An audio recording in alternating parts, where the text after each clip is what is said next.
जी हाँ दोस्तों, आप देख रहे हैं खबरों नज़र। मैं हूं सऊद अशर।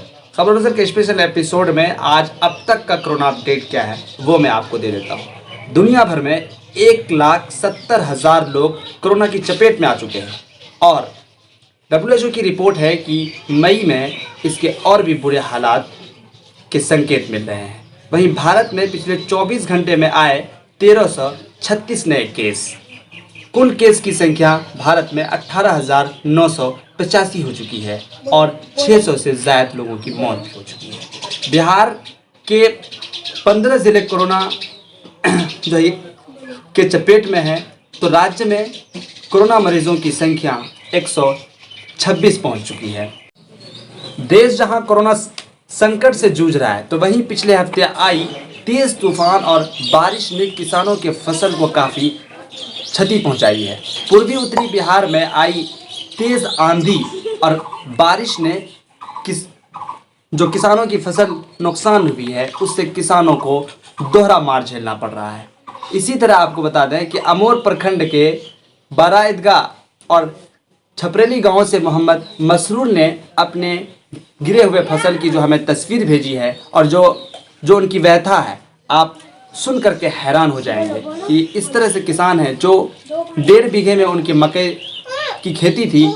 पिछले रात आई आंधी ने उनके फसल को काफ़ी बुरी तरह से चौपट कर दिया है और क्षति पहुंचाई है। उनका कहना था कि हम जो है कि इसी खेत से अपने बाल बच्चों की परवरिश करते थे, इसी खेत की फसल से, और साल भर का बजट था।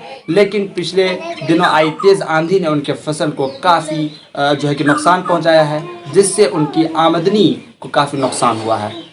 तो फिर उन्होंने जो है कि बिहार सरकार से मांग की है कि उनको फसल क्षति की मुआवजा ज़रूर मिलना चाहिए।